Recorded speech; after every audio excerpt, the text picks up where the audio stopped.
Have you ever wondered how to maximize your year-end fundraising efforts? Thinking about your year-end fundraising strategy sooner than later is the best way to set your nonprofit up for success. In this video, we will look at 6 key steps to follow in order to maximize your year-end fundraising through practices such as setting a timeline and segmenting your potential donors. I'm Alex from Jotform. We've got a lot of great information to share with you, so let's get started.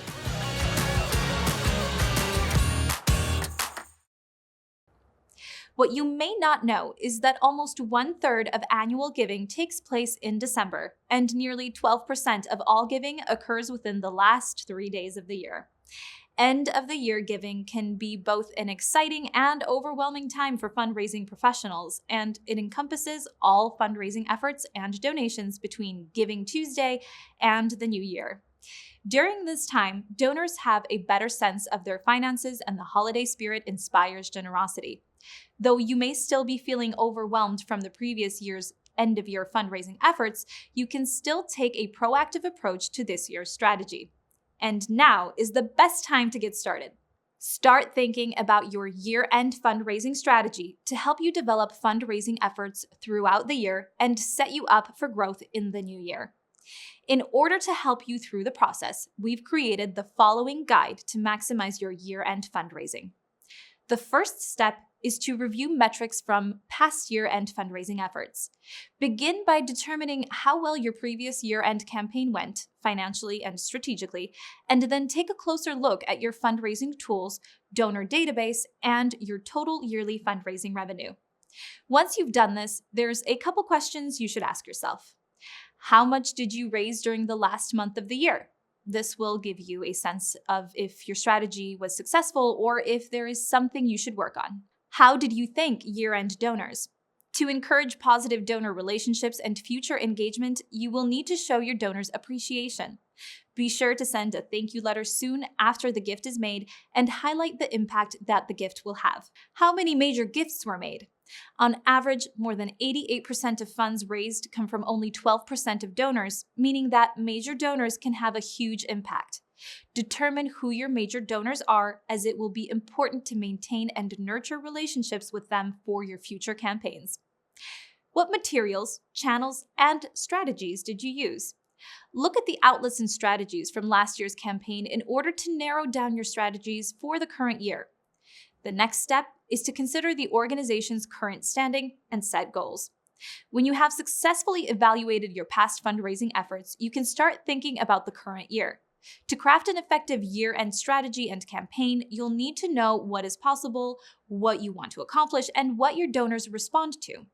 Ask yourself the following questions. Has your nonprofit's fiscal situation changed? If you have more financial flexibility than the previous year, you may want to put more money into your fundraising efforts this year. How will the funds raised last year affect your overall mission and nonprofit operations? Ensure that you understand exactly how much of the funds you raised is going towards your mission and how much is going into an annual fund. What strategies were most successful throughout the entire year? Decide which strategies you should utilize this year and which ones aren't worth your valuable time and money. Once you've gotten a sense of what you're capable of and where you want to go in the next year, you can set certain year-end goals and guidelines around your fundraising efforts, such as a budget for the campaign, goals about the impact you want your nonprofit to have, and a yearly fundraising goal. Without context, you can't create the right fundraising strategy, and you might risk setting unrealistic expectations. If you set expectations that can't be reached, you'll feel as if you didn't accomplish much at all. So make sure to set challenging but reachable goals. The third step is to create a campaign timeline. To keep you and your team on the same page, write down and document a timeline for your year-end efforts. Your timeline will depend on your organization, your donor base, and your goals. Statistics show that about 54% of organizations start their year-end planning in October. But if you're shooting for the stars this year, you may need to start planning even sooner than that. Though you should review your year-end efforts as soon as they wrap up, the summer months are an ideal time for finalizing your year-end campaign. Here is an example of a timeline you could follow. During summer, begin finalizing your campaign strategy and set your year-end goals. In September, segment your donor list to determine who to focus your efforts on. Once October hits, you can draft your giving appeals and prepare your online giving channels. Then, in November, send your first round of appeals and fundraising letters on Giving Tuesday. This kickstarts the giving season. December is the time to send out follow-up asks, update donors, and send out your early thank you letters. Finally, in January, as your year-end campaign comes to an end, be sure to thank your donors and let them know about the impact their gifts have made. By creating a campaign timeline, you can better visualize the year and keep your team on track as the timeline provides you with actionable goals and steps to follow along the way. The fourth step is to use prospect research to supplement your year-end strategy. In order to supplement your strategy, you should leverage your donor data. The more you know about your donors, the better you can engage with them. Many nonprofits turn to prospect research to learn more about their donors and to identify those most likely to make an impactful gift. So, how does prospect research work?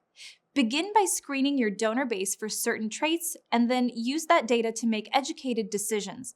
Some of the metrics to keep an eye out for are philanthropic indicators such as past giving, charitable affiliations, and political giving. This shows a donor's likelihood to give again in the future. Wealth markers like real estate ownership, stock holdings, and business affiliation. This demonstrates a donor's capacity to give charitably. Donors who have both a high affinity to give and a high capacity to give are the most likely to become major donors. You may want to invest in a prospect research tool to automate this process, as it can help you to screen donors against large philanthropic databases and narrow down who might be a potential major donor. Make sure to do this step early on in your year-end planning to begin developing relationships with those donors. Just because they can give or want to give doesn't ensure that they will want to give to you. So be sure to really put in the effort to increase the chances of a major gift. The fifth step is to segment your audience. Segmenting your donors can be useful not only to organize your fundraising initiatives, but also to personalize donor communications. The more effort you put into individualizing engagements, the closer donors will feel to your cause, making them feel less like one of the many prospects. To avoid overwhelming donors by sending them streamlined content that doesn't apply to them, try segmenting your donors according to these traits. Matching gift-eligible donors. You could potentially double or triple donations by sending corporate philanthropy marketing materials to eligible donors, so pay special attention to those who qualify. Donors with donor-advised funds, DAFs. Donor-advised funds are a growing form of philanthropy and could have a big impact on your year-end giving. Determine which donors may have a DAF and prioritize those relationships. Current donors, lapsed donors, and prospective donors. Vary your communications based on the donor's current relationship with your nonprofit. Send more casual letters to current donors and more compelling handwritten letters to lapsed donors. Donors based on gift sizes. You should vary your communications with recurring donors compared to your communications with someone who donated a small amount once. The final step is to perfect your fundraising appeals. As November and Giving Tuesday approach, you should be sending your year-end fundraising appeals. But you'll want to avoid simply asking your donors for money.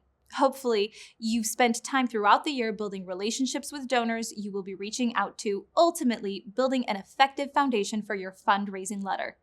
In addition, when it comes time to send your appeals, try following some of these best practices. Remind donors of the success of your campaign from last year.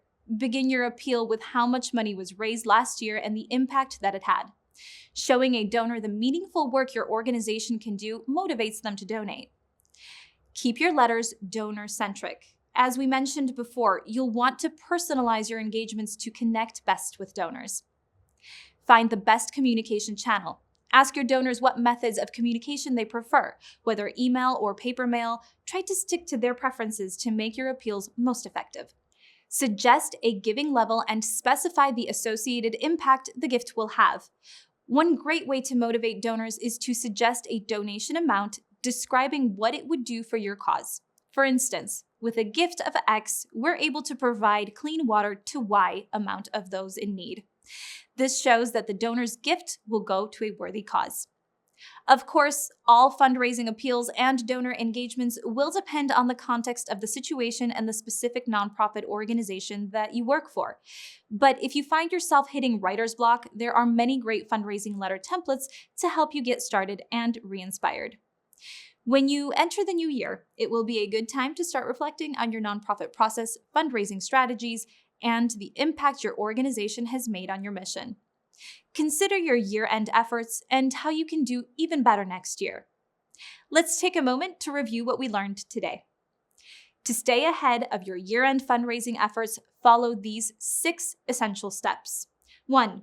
Review metrics from past year-end fundraising efforts. Use these to determine how well your previous year-end campaign went.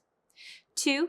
Consider the organization's current standing and set goals. Evaluate your past fundraising efforts and craft a realistic year-end campaign. 3. Create a campaign timeline. Writing down a timeline for your year-end efforts will keep you and your team on track.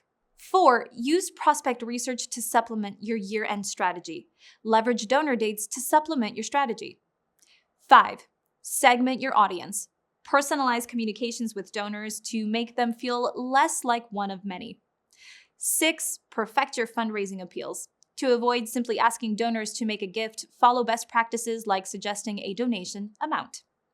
Again, I'm Alex from Jotform. Thanks for joining us, and we hope to see you next time.